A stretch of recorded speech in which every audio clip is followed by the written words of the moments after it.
شاید ہسٹری کے ناظرین کرام السلام علیکم۔ ناظرین کرام، اپنے موضوع پہ بات شروع کرنے سے پہلے آپ تمام دوستوں سے گزارش کی جاتی ہے ہمارے یوٹیوب چینل کو لازمی سبسکرائب کریں، بیل آئیکن گھنٹی کے بٹن کو لازمی پریس کریں تاکہ آنے والی ہر نئی اسلامک اور ہسٹری کی ویڈیو آپ تک پہنچ سکے۔ ناظرین کرام، کہا جاتا ہے کہ جب ابن العطاش نے اپنے شاگرد حسن بن صبا کو روحوں کا علم حاصل کرنے کے لیے ایک کام سونپا۔ اب یہ کام یہ تھا کہ جاؤ قبرستان سے پرانے مردے کے کندھوں کی ہڈی اور کھوپڑی لے کر آؤ۔ حسن بن صبا نے پوچھا کہ مجھے کیسا پتہ چلے گا کہ پرانی قبر کون سی ہے؟ تو ابن عطاش نے کہا کہ جو قبر سب سے زیادہ زمین میں دھنسی ہوئی ہو، سمجھ لینا کہ یہ سب سے پرانی قبر ہے۔ حسن بن صبا قبرستان کی طرف چل پڑا، اور جب شہر سے گزرا تو شہر خاموش، اور جب قبرستان سے پہنچا تو شور و شرابہ، طرح طرح کی آوازیں، چیخ و پکار۔ ناظرین کرام، قبرستان بہت بڑا تھا۔ آپ تمام دوستوں کے علم میں ہے کہ پرانے دور میں جنگیں اور قتل بہت عام سی بات تھی، اور اس وجہ سے قبرستان بھرے پڑے تھے۔ حسن بن صبا چل پڑا۔ جب قبرستان کے درمیان پہنچا تو حسن بن صبا کے پیچھے چند بھیڑیے لگ گئے۔ حسن صبا نے اپنی تلوار نکالی اور زور سے چاروں طرف گھمانے لگا، مگر بھیڑیے اس کا تعاقب کرتے رہے۔ آخرکار حسن اس قبر کے بھی قریب پہنچ چکا تھا جس کی اسے ضرورت تھی۔ قبر بالکل زمین میں دھنسی ہوئی تھی اور ایک اچھا خاصا گڑھا بنا ہوا تھا۔ حسن بھیڑیوں سے ڈرتا ڈرتا قبر میں جا گرا اور ایک پاؤں آدھا زمین میں دھنس گیا۔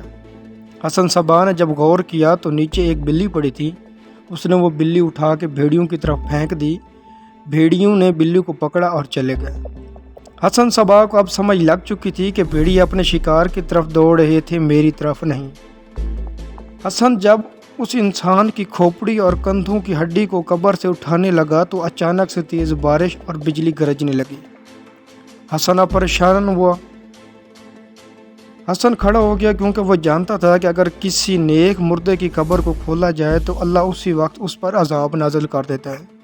اب حسن کا ارادہ چینج ہونے لگا کہ میں یہ کھوپڑیوں اور ہڈیوں کو چھوڑ دیتا ہوں، لیکن پھر اس نے سوچا کہ یہ استاد کی نافرمانی ہوگی۔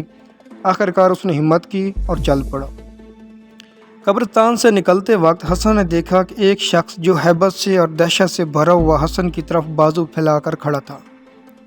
حسن کو اب یقین ہو گیا تھا کہ یہ میرا آخری وقت ہے، اور سوچا کہ ہڈیوں کو اس کے قدموں میں ڈال کر بھاگ جاتا ہوں۔ لیکن جب اسے اپنے استاد ابن عطاش کی بات یاد آئی کہ اگر تم ڈر گئے اور ہڈیاں نہ لا سکے تو تم دوبارہ کبھی علم حاصل نہیں کر سکو گے، لہذا حسن نے ہمت کی اور اس شخص کی طرف بڑھا اور اپنے پورے زوردار جسم سے اس پر تلوار وار کیا۔ اب حسن سمجھ رہا تھا کہ جس تیزی سے میں نے تلوار چلائی ہے، ان انسان کے پیٹ کو چاک کر کے کمر کی طرف نکل گئی ہوگی۔ پتہ چلا کہ تلوار کی نوک تک داخل نہ ہوئی۔ ناظرین، حسن جتنا بھی دلیر تھا اب پانی پانی ہو گیا تھا۔ اب جو یکدم بجلی گرجی اور اچانک روشنی بڑھی تو حسن نے دیکھا کہ یہ شخص نہیں بلکہ ایک درخت ہے جو سوکھ چکا ہے۔ اب حسن کو کچھ اطمینان ہوا اور چل پڑا۔ حسن خوف کی وجہ سے بھی کانپ رہا تھا اور دوسری طرف سے بارش بھی لگی ہوئی تھی۔ حسن واپس پہنچا۔ واپس پہنچنا بھی لازمی تھا کیونکہ ابن عطاش نے کہا تھا کہ چاہے ساری رات ہی کیوں نہ لگ جائے، میں تمہارا انتظار کروں گا۔ حسن پہنچا اور جب ابن عطاش نے پوچھا اس کی حالت کے متعلق تو اس نے مکمل قصہ سنایا۔ تب جا کر ابن عطاش نے کہا کہ تم کامیاب ہو گئے ہو، کیونکہ آنے والے دنوں میں تمہیں بھیڑیوں اور بجلی کی گرج سے تم روحوں کو اپنے سامنے کھڑا کر کے بات کرو گے۔